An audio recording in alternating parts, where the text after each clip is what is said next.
Le grand dialogue. Sigika Foba. Edawani wa Makaran. Le grand dialogue de l'émission de débat du studio Tamani sur votre radio. Chenni Beri. Halud Mauni. Chenni Beri. Sigika Foba. Le grand dialogue. Mesdames et messieurs, bonsoir au centre du Grand Dialogue de ce mardi, la 11e réunion du comité de suivi de l'accord d'Alger qui doit s'ouvrir demain. Une réunion dont on attend beaucoup alors qu'elle se tiendra dans un contexte rendu particulièrement difficile par deux facteurs. Le premier, c'est la reprise des hostilités entre combattants de la plateforme et ceux de la CMA aux alentours de Kidal. Et le second facteur, c'est la naissance d'un nouveau mouvement appelé Mouvement pour le salut de l'Azawad. C'est donc dire que c'est sous une très forte tension que va se tenir cette 11e réunion du comité de suivi de l'accord de paix. Cela va-t-il avoir un impact sur les travaux? N'y aura-t-il pas de problème de représentativité avec les nouvelles adhésions annoncées et la création du mouvement pour le salut de l'Azawad? L'aspect tribal ou ethnique n'est-il pas en train de prendre le pas, le dessus donc sur les autres aspects de la crise? Que fait la médiation internationale pour apaiser la situation et trouver une solution durable? Pourquoi ne sent-on pas l'État malien dans la gestion du problème? Ce sont entre autres des interrogations que nous allons partager avec nos invités qui sont au nombre de 3. Le premier, il est ici présent avec moi dans ce studio. Il s'appelle Chaka Cheble Doumbia. Il est du Centre d'analyse politique et économique. Le second, c'est Atay Ag Mohamed. Il est de la CMA. Il sera donc en ligne. De même que le troisième. Le troisième qui s'appelle donc Ibrahim Abdoulaye Diallo, qui est lui de la plateforme. À la présentation, Seydou Fomba. Le grand dialogue. À toutes et à tous, bienvenue à la 11e réunion du comité de suivi de l'accord d'Alger. C'est donc à partir de demain une réunion qui, je vous le disais, va se tenir dans un contexte pas facile avec le climat de tension qui règne dans la zone de Kidal. Alors, on me dit qu'Atay est déjà en ligne. En tout cas, on va partir avec cette première question. Quels sont les véritables enjeux de cette 11e réunion du comité de suivi? Je pose la question à vous en premier lieu, vous, Siaka Cheble Doumbia, qui êtes donc du Centre d'analyse politique et économique. Ok, merci beaucoup, M. Fomba. Bonsoir à vous, bonsoir à tous nos auditeurs. Comme vous l'avez dit tout à l'heure, eh bien, moi, je vais faire une petite rétrospective, si vous me permettez. Allez-y. Déjà, lors de la 10e rencontre, la 10e réunion du comité de suivi, nous étions également dans cette même situation, dans cette même difficulté. Parce que cette réunion est intervenue juste après, c'est la semaine qui a suivi les affrontements qui ont eu lieu. Il y a même eu une commission ad hoc. Exactement. Et donc, c'est sur la même lancée également que la réunion qui doit se tenir demain, je vais le dire comme ça, va également traitera également la même situation.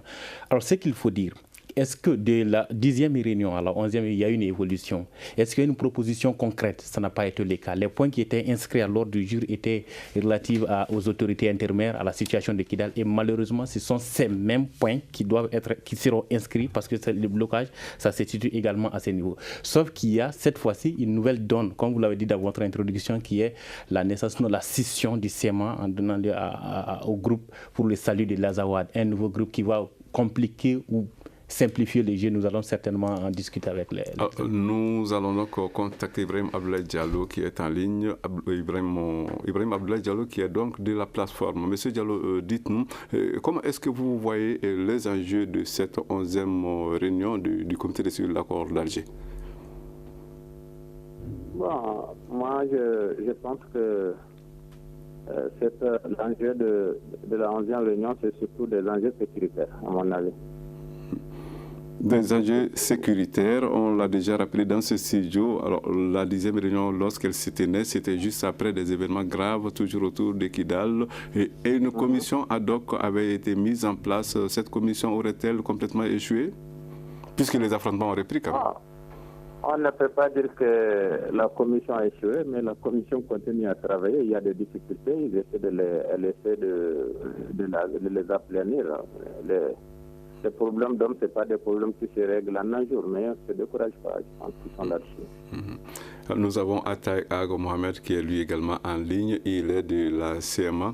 Alors, monsieur Atay Ag Mohamed, avec tout ce qui se passe sur le terrain, avec la reprise des affrontements, alors, à quoi vous vous attendez avec cette 11e? Qu'est-ce que vous attendez donc de cette 11e réunion du comité de suivi de l'accord d'Alger? bonsoir à tous les auditeurs. Est-ce que vous m'entendez? Vous me recevez bien? Allez-y. Ok. Tout à fait. Merci de m'avoir d'abord impliqué à ce débat, à un moment crucial. Oui, je voudrais bien dire que pour cette 11e session, qui n'a peut-être pas rien de particulier par rapport aux autres, parce que pratiquement depuis la signature de l'accord, toutes les sessions du comité de suivi se sont déroulées souvent dans des situations comme ça, pareil, difficiles, où on a toujours parlé de violations de CCDC, où on a parlé des tensions sur le terrain. Donc je pense qu'il n'y aura rien de particulier par rapport aux autres. Jusqu'à cette fois, peut-être que ça va beaucoup évoluer, parce qu'il y a plusieurs choses qui se passent en même temps. Mais quand même, je ne pense pas qu'il y ait jusqu'ici une session de CSA qui a pu se dérouler vraiment dans des conditions très calmes, nécessaires à un avancement sérieux. Alors, avec ce qui se passe sur le terrain, tout le monde le sait, est-ce qu'on ne peut pas quand même dire que c'est une réunion qui va se tenir dans un climat vraiment lourd? Oui, bien sûr, que, comme les autres, bien sûr, comme la plupart des autres, même si on a eu une ou deux qui sont déroulées en temps normal, celle-là aussi sera certainement sous tension. Une tension où on a parfois on a eu l'impression que ça avançait avec la signature à Bamako il y a quelques semaines du document sur l'intérimaire, sur la période intérimaire, où tout le monde avait pensé que ça allait avancer et tout d'un coup aussi ça se dégrade avec tout ce qu'il y a aussi comme contexte en termes de création de mouvements nouveaux et de la tension autour de Kidal. Donc c'est logique, mais ce n'est pas nouveau. C'est logique, mais ce n'est pas nouveau. Alors, je le rappelais, il y avait eu quand même cette commission ad hoc lors de la 10e réunion. Cette fois-ci, qu'est-ce qu'on va proposer, puisqu'après tout, la situation n'a pas évolué de façon positive? Bon, je sais que très récemment à Bamako, il y a une réunion entre les parties concernées particulièrement par la tension, c'est-à-dire la CMA et les groupes de la plateforme. Bien sûr, avec une implication du haut représentant du chef de l'État à la mise en œuvre de l'accord, M. Diagouraga. Et je pensais qu'à la fin, il était prévu qu'après la fête de Tabaski, les partis se retrouvent encore pour voir ce qui était possible afin d'éviter le pire. Donc je ne pense pas que cette commission ait évolué, parce que depuis lors, juste après la fête, vous savez bien la qualité, les choses ont encore repris comme d'habitude. Alors, nous revenons dans ce studio pour nous adresser à vous, Chaka Tchèbde Doumbia. On parle donc de nouvelles adhésions et surtout de l'avènement des nouveaux mouvements ici du MNLA. Il s'agit donc du mouvement pour le salut de l'Azawad.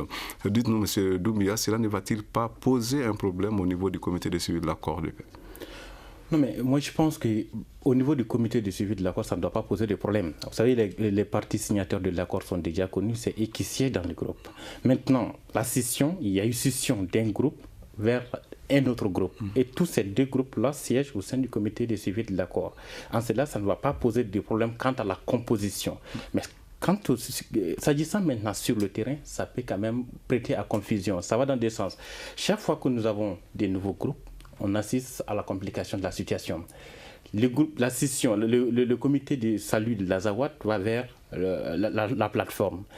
Là, quand on essaie de regarder la partie dissidente et qu'on essaie de sociologiquement, on se dit, écoutez, nous sommes en train de nous balancer vers quel système, vers quelle scène?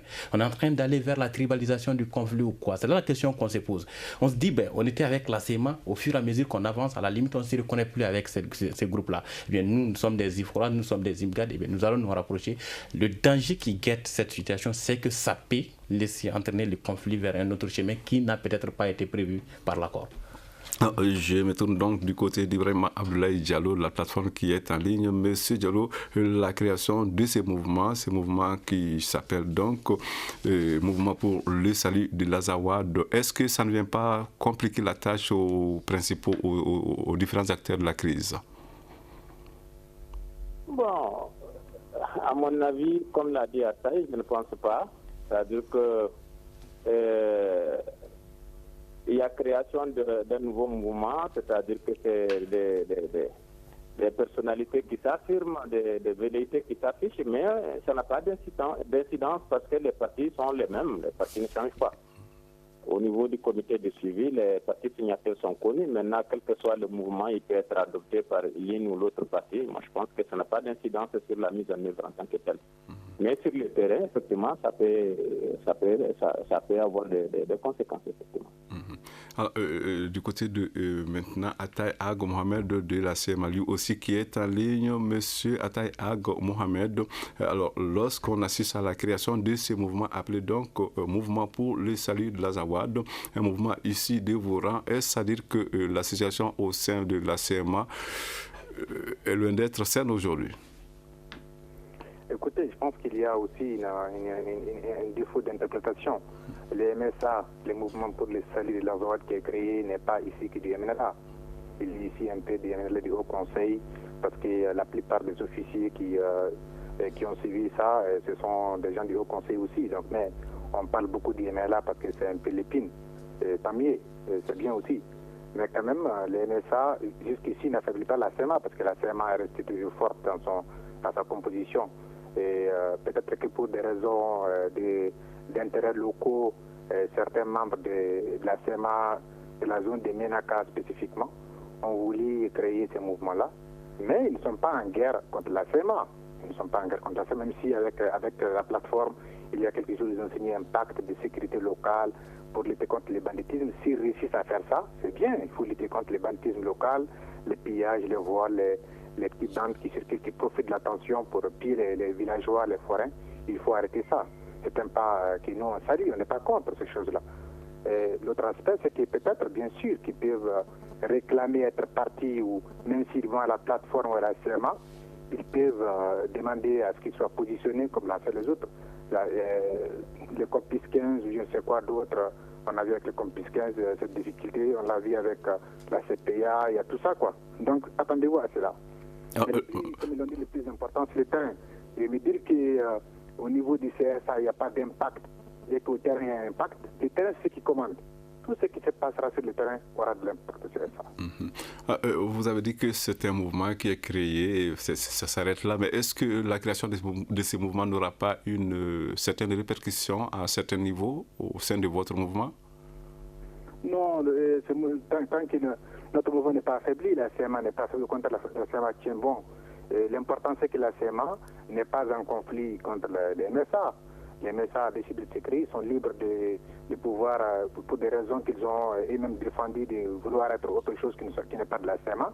Mais jusqu'ici, s'ils ne font pas la guerre à la CMA et qu'ils ne déclarent pas la guerre à la CMA, qu'ils disent qu'ils sont azawadiens, qu'ils sont pro-azawad, qu'ils luttent pour les salis de l'azawad, ils disent comme ça, tant mieux, nous on n'est pas contre les gens qui font ça, peu importe les noms qu'ils portent. L'essentiel, c'est qu'ils ne soient pas en guerre contre notre projet de société, qui est aujourd'hui de faire appliquer cet accord-là, ou de faire appliquer quelque chose qui puisse apporter des changements dans l'État, dans la gestion des affaires, dans la gouvernance, dans la sécurité locale et dans l'octroi de gestion locale.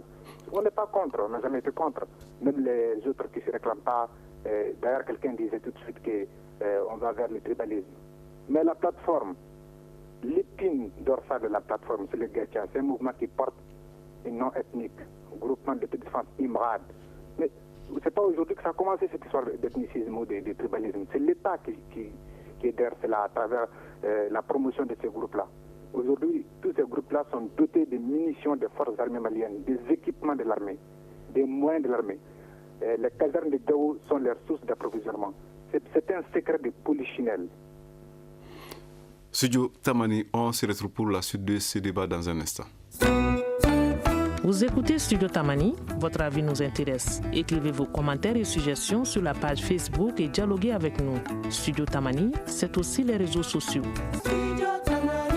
La 11e réunion du comité de suivi de l'accord de paix qui démarre demain pendant que la situation semble se dégrader sur le terrain aux alentours de Kidal. C'est de cela que nous parlons dans le grand dialogue de ce soir. Alors, le mot ethnie a été prononcé, tribu a été prononcé. Alors, cette question, que diriez-vous à ceux-là qui disent justement que l'équation Kidal devient une équation à dominante tribale ou ethnique, avec d'un côté les Imgad, de l'autre côté les Ifogas, sans oublier les Daoussouk et d'autres. Chaka Tcheblé, c'est une tendance qui risque quand même de compliquer la tâche, non? Oui, en effet, ça risque de compliquer la tâche, mais si vous me permettez de revenir un tout petit peu sur ce qu'a dit Ataya tout à l'heure. Allez-y. Quand il disait que cette scission, en fait, ça ne porte pas un coup au MLA, à la CEMA. D'accord, mais moi je me dis une chose. Si aujourd'hui ils ne sont pas en guerre contre la CEMA, ils sont là pour lutter contre le Baldu, comme il l'a rappelé dans les communiqués signés avec la plateforme. Mais pourquoi ne pas faire cette lutte au sein de la CEMA? la question qu'on va se poser.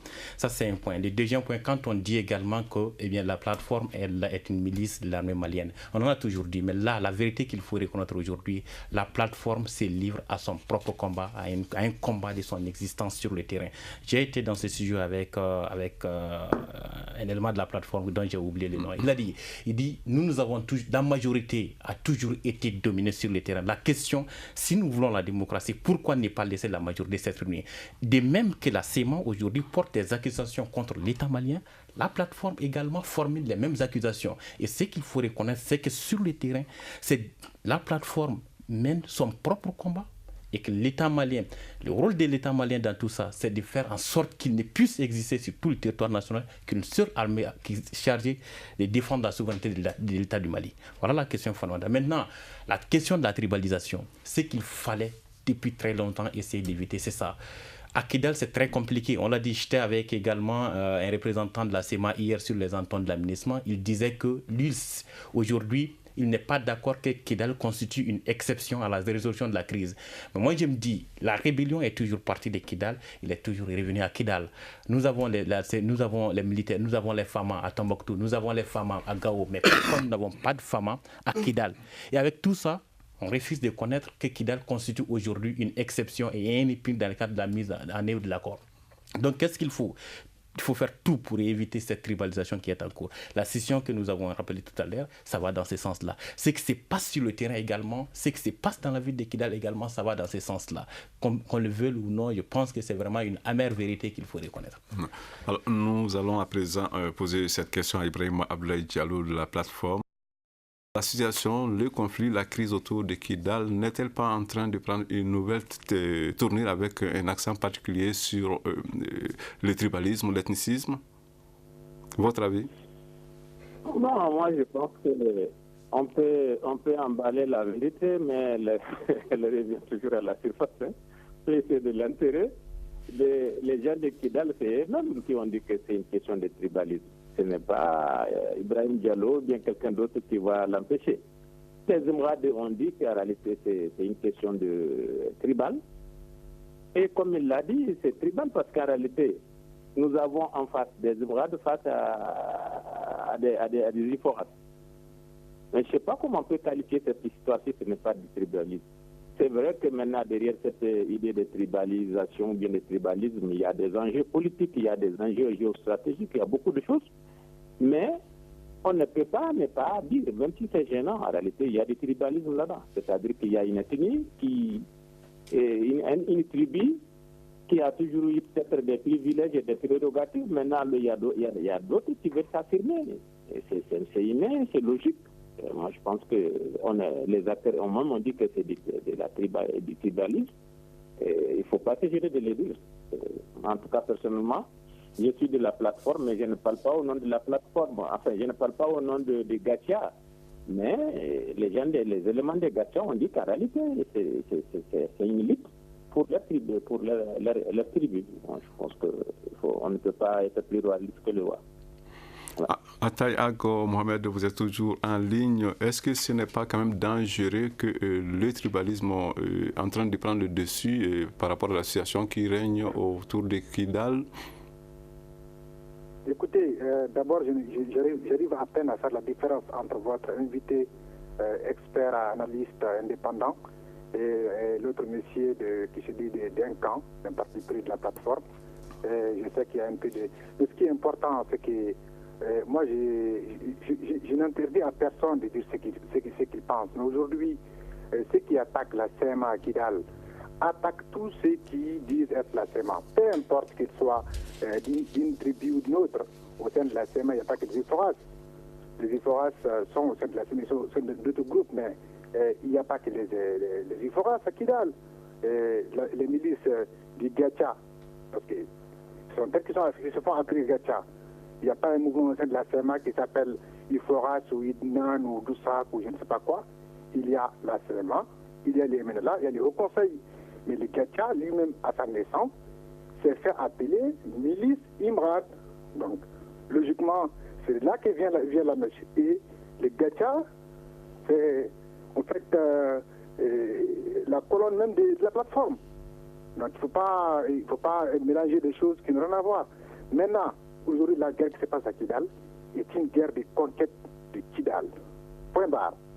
Et cette conquête au profit de l'État central. Pendant qu'il y a un accord qui a des mécanismes, qui a un agenda, qui a des outils, et qui prévoit une armée reconstituée, qui prévoit une période intérimaire, un accord qui implique et les gachas, et la plateforme, et tout le monde. Autant les respecter et aller vers ces phases. Mais pourquoi chaque fois qu'on pense qu'on a avancé, on brise tout? Alors, nous retournons dans ce sujet pour retrouver Chaka Tcheblé Doumbia. Alors, Chaka Tcheblé, la situation au nord du pays semble se compliquer davantage, comme l'illustre ce qui se passe sur le terrain. Pourtant, on ne sent pas la médiation internationale. Comment est-ce que vous expliquez cela? Oui, vous savez, moi je l'ai toujours dit, ici dans ce même studio, je me rappelle, j'étais au téléphone, j'avais dit qu'il faut que la médiation s'affirme. Il faut que la communauté internationale soit un peu plus ferme dans la résolution de cette crise. Tant qu'on ne brandit pas des sanctions, on n'ira pas vers la paix. Il y a une situation qui semble être entretenue de part et d'autre par les différents partis au conflit. Et c'est cela qu'il faut dépasser aujourd'hui. En quoi faisant? En brandissant les sanctions. Nous avons signé un accord, comme l'a dit tout à l'heure à Taher. Dans cet accord, il est question de désarmement, pas seulement des autorités intermédiaires, pas seulement de la reconstitution de l'armée. Il est question de cantonnement, de désarmement, de démobilisation. Il est question d'autorités intermédiaires. Et donc, que nous essayons de voir aujourd'hui, en voulant entretenir la situation comme telle, on va du plus grave au pire. Et la seule façon d'éviter, il faut que des parts et d'autres on s'assume, que la communauté internationale s'assume, que la médiation s'assume et que oui, je suis d'accord que l'État du Mali également s'assume. Ibrahim Abdoulaye Diallo, comment est-ce que vous appréciez l'attitude de la communauté internationale face à la dégradation de la situation aux alentours de Kidal? Bon, permettez-moi de ne pas faire de la langue de bois. Moi, je pense que la communauté internationale ne joue pas son rôle. Elle est même partie prenante au conflit. Parce que qu'est-ce qui se passe à Kidal? Les Imrad, personne ne peut contester qu'ils sont même majoritaires à Kidal. Les députés de Kidal, il est Imrad, les maires de Kidal, la plupart des élus. Et maintenant, la communauté internationale, soi-disant, ou bien la médiation, demande à ces gens-là de ne pas rester dans la ville de Kidal. Comment moi, on va m'empêcher de rester chez moi sur mon territoire et dire que je suis neutre? Moi, je pense que la communauté internationale, c'est elle qui contribue même à pourrir la situation. On ne peut pas soigner une plaie en vouloir faire caractériser la plaie sur du pu. Là, quand il y a un abcès, il faut le crever. Le crever, c'est dire la vérité. Moi, je suis abrité derrière l'accord, les accords. Mais si un accord ne convient pas à la réalité sur le terrain, il faut reprendre les choses et aller concrètement à la résolution du problème. Les gens de Gacha ne demandent qu'à rester à Kidal comme tous les habitants de Kidal qui sont. Et c'est la médiation qui permet cette situation de balkaniser Kidal. Et ils ont empêché à l'armée malienne de rentrer. Maintenant, ils sont en train de vouloir empêcher à Gacha de rentrer chez eux, qui sont des enfants de Kidal. Donc, je vous laisse vous-même la réponse à cette question que vous avez posée. Est-ce que vraiment ça, on peut dire que c'est la médiation est neutre? Voilà. Ataï Aga Mohamed, vous pensez que la communauté internationale, la médiation internationale est en train de jouer pleinement sa partition face à la dégradation de la situation sur le terrain? Écoutez, moi, d'abord, j'insiste et je rappelle qu'il n'y a pas de guerre ethnique à Kidal. Il n'y a pas de guerre tribale, même si il y a des hommes politiques pour des intérêts, bien sûr, de pouvoir se positionner. On voulait tribaliser les appellations pour pouvoir créer d'autres, dénaturer totalement les vrais problèmes. Il n'y a pas de guerre ethnique à Kidal. En tout cas, au niveau de la CMA, on n'est pas dans une position d'affronter une ethnie ou une autre. Au sein de la CMA, vous avez des Imrad, de hauts gradés, tous les hauts gradés du Haut Conseil pour l'unité de l'Azawad sont des Imrad. Les colonels Mali, tous ces officiers sont des Imrad de la ville de Kidal. Les hauts gradés, les plus hauts gradés du Haut Conseil. Par ailleurs, je reviens tout de suite à la question. Moi, je n'accuse pas les autres. Je dis bien qu'il y a un accord de paix qui est pour la paix, pas de paix, un accord pour la paix, un processus auquel adhère la plateforme, dans les Gacha, et auquel il participe au mécanisme et qui dit comment il faut aller vers les zones que chacune des parties. Aujourd'hui, aucun convoi armé du MNLA ne rentre dans la ville de Gao. Pourquoi? C'est parce que à la signature, c'est les FAMA qui contrôlent Gao. Mais il y a l'accord qui dit on va aller vers des étapes. On va créer les MOC, on va créer la paix intérimaire, ensuite on va essayer de créer la sécurité des réseaux de confiance, faire l'armée reconstituée, faire la réinsertion, les DDR et tout ça. Donc tout ceci est fait avec l'accompagnement de la communauté internationale. Récemment, on a signé un traité d'entente. On s'est prêté à faire les MOC. Et tout d'un coup, il y a un groupe qui veut coûte que coûte aller à Kidal avant le 22 septembre. Ça veut dire qu'il y a du mercenariat derrière ça. Il n'y a pas une volonté réelle, ou bien c'est l'État même qui est trop faible, au point que les milices sont dépassées. Alors, beaucoup de problèmes, l'État peut être faible, comme vous le dites, mais dites-nous la réaction, l'attitude de la communauté internationale, comment vous la jugez-vous? Écoutez, la communauté internationale, dès le début, elle ne peut qu'accompagner les vrais partis qui veulent instaurer la paix sur leur terroir. C'est aux partis de prouver à la communauté internationale qu'elles sont prêtes à attendre et à suivre ce qu'il y a comme mécanisme et accord auquel elles adhèrent. Sinon, elle ne peut rien faire aujourd'hui. Il y a des gens qui pensent que la communauté internationale est venue pour faire la guerre à la CMA. Ils se trompent. Ils se trompent. Personne ne nous fera la guerre à la place de ceux qui pensent qu'ils vont nous chasser de nos terroirs. Impossible. Soit vous acceptiez qu'on construise la paix ensemble pour vivre ensemble, ou les autres ne feront qu'attendre et occuper le terrain à notre place. Mais est-ce que vous pensez que la communauté internationale fait suffisamment pour essayer d'apaiser la situation?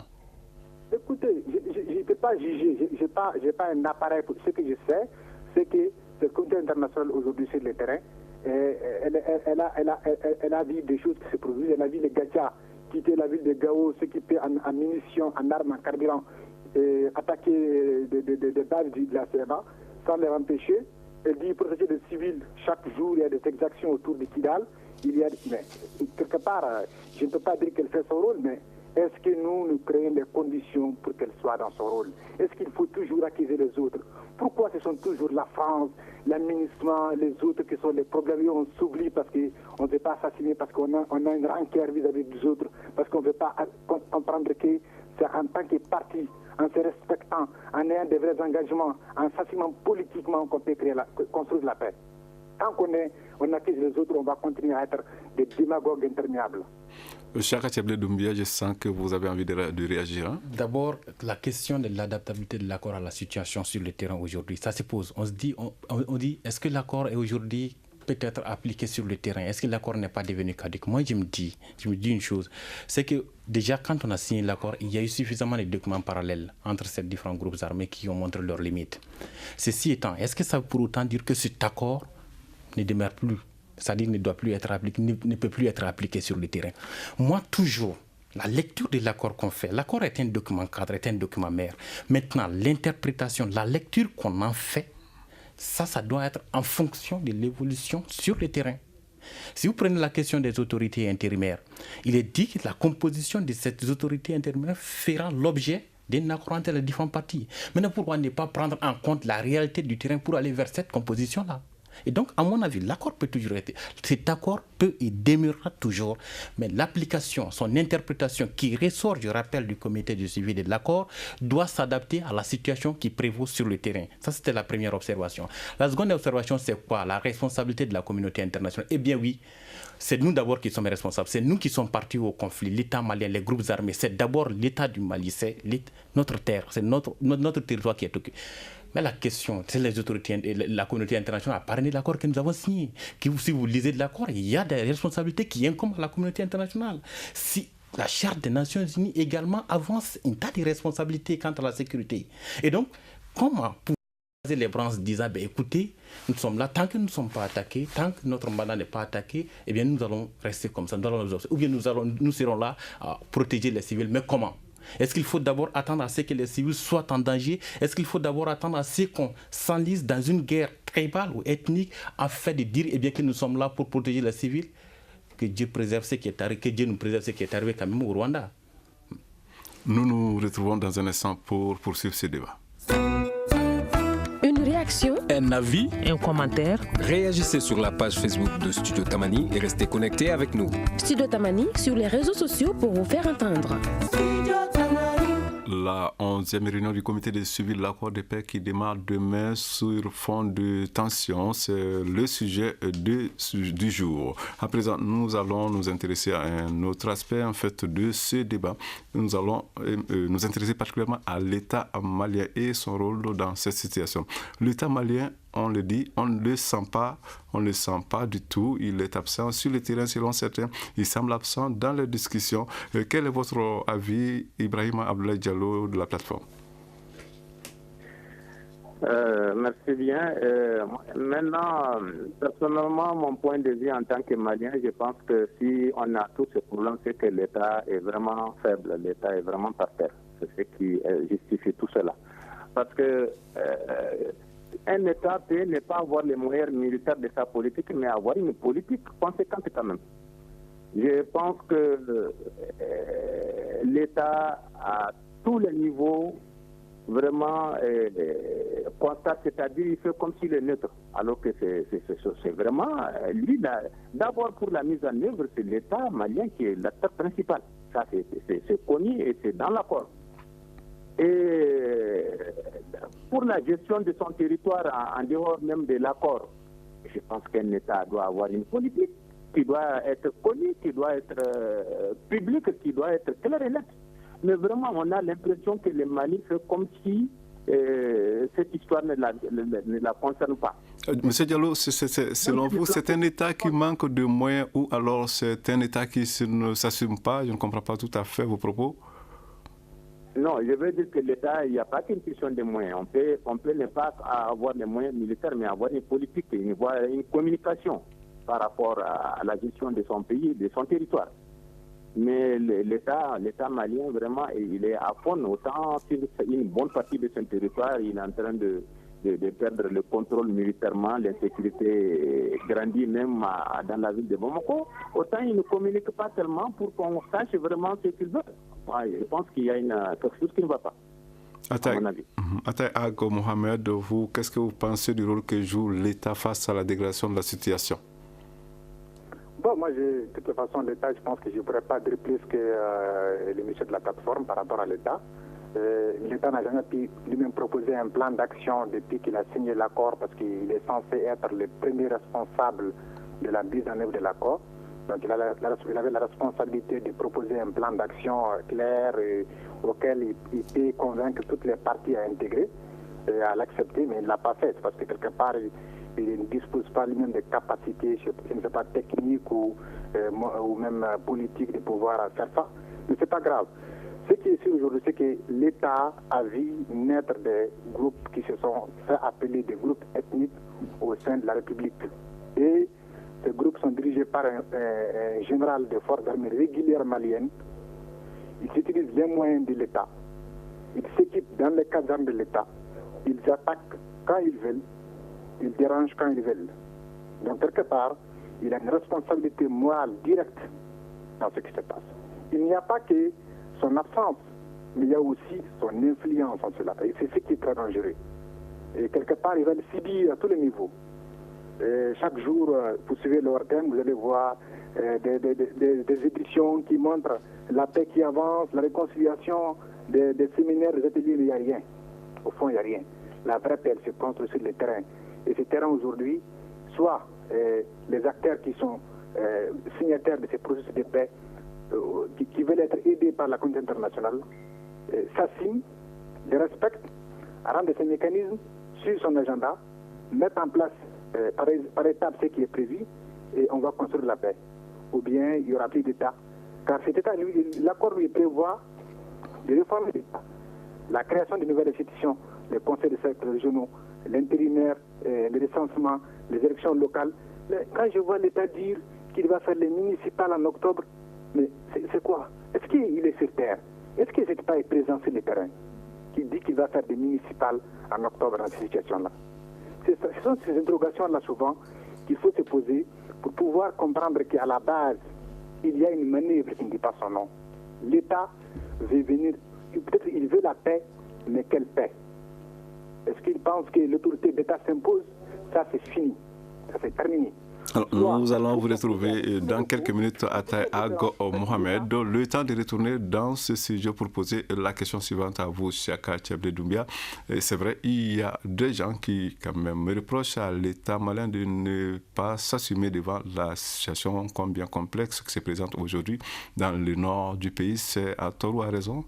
En fait, je pense qu'avec Diallo et puis Attaï, on va se mettre d'accord sur un point et sur un autre point, on ne va pas se retrouver. C'est quoi? Quand on dit que l'État malien est faible, ça, je suis d'accord avec ça. Si l'État malien n'était pas faible, on n'allait même pas parvenir à cet accord. C'est que la souveraineté allait pleinement s'exercer sur tout le temps du territoire malien. Et cette faiblesse, naturellement, se répercutera sur le processus de paix.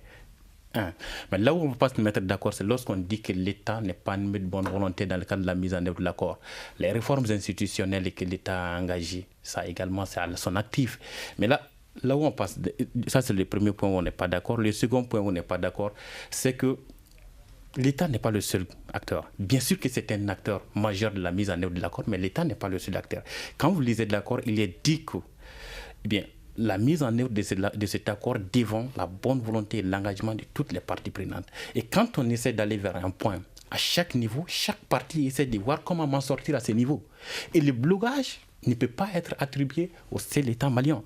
Sa faiblesse, là je suis d'accord avec ça. Mais quant au blocage de la mise en œuvre de l'accord, l'État fait le nécessaire.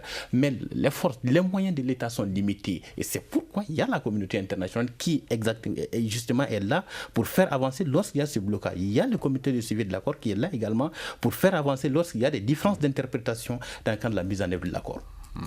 Après cette question qui s'adresse à vous, Ibrahim Abdoulaye Diallo, de la plateforme Il y a l'accord de la paix qui est quand même en train de prendre de l'âge, le temps file, mais les choses ne bougent pas. Alors, qu'est-ce qu'il y a comme tâche prioritaire à laquelle il faut s'atteler aujourd'hui pour que les choses aillent dans la bonne direction? Moi, comme je l'ai dit, l'État est l'acteur principal de la mise en œuvre. C'est-à-dire qu'il y a l'accord, mais moi je pense que l'État a toujours les moyens d'impulser sa politique, c'est-à-dire qu'on ne sent pas une détermination de l'État à faire avancer sa politique dans la direction vraiment voulue. C'est vrai, les deux mouvements signataires, la CEMAL et la plateforme, sont des mouvements signataires autant que l'État malien, mais même dans l'accord, au niveau de la médiation, on a toujours dit que c'est l'État qui est l'acteur.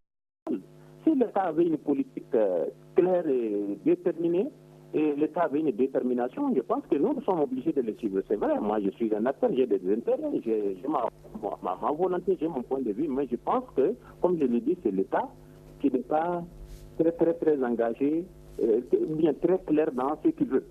Maintenant, par rapport aux enjeux, je ne sais pas comment dirais-je, les perspectives de cet accord.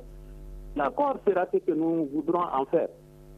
Maintenant, c'est la faiblesse de l'État qui veut que souvent la plateforme veut tirer les avantages de son côté, la CEMA veut profiter pour tirer la couverture de son côté. Et si on continue comme ça, vraiment, on va faire des années. Ce n'est pas une question de 18 mois ou bien de 15 mois.